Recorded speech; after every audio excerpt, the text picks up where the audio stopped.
আমাদের র্যাব থেকে কিন্তু এই অভিযানগুলো নিয়মিত হচ্ছে। আমাদের পরিবেশ অধিদপ্তরের যৌথভাবে আমরা কিন্তু নিয়মিত কারখানা পর্যায়ে, গোডাউন পর্যায়ে এবং দোকান পর্যায়ে, বিপণন পর্যায়ে আমাদের সেই অভিযানগুলো কিন্তু চলমান আছে।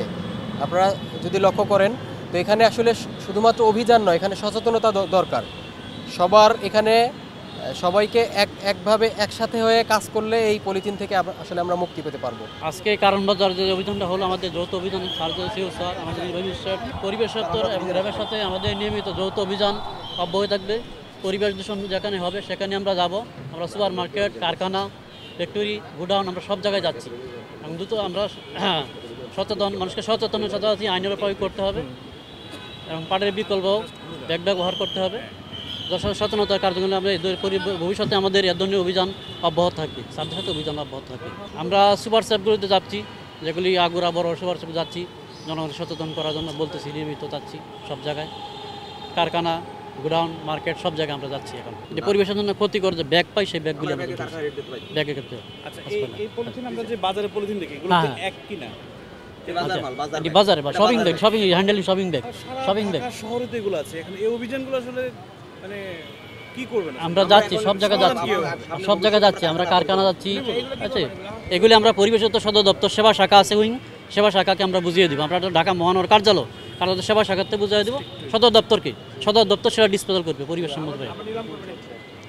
আমরা সদর দপ্তরকে দিব, সদর দপ্তর নেওয়ার প্রক্রিয়া করবে। আর 15,000 টাকা, 15,000 টাকা জরিমানা, দুইটা দোকান থেকে, দুইটা দোকান।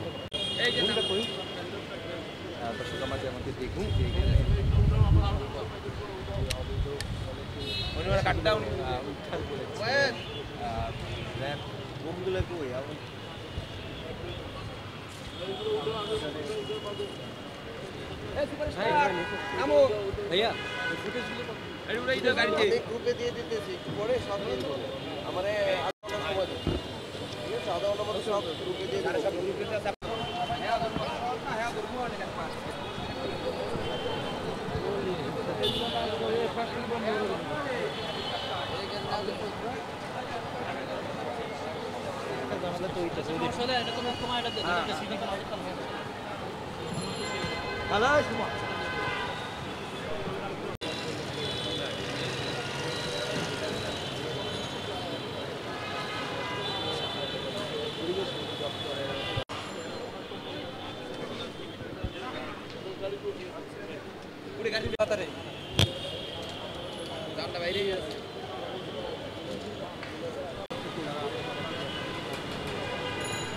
হ্যালো,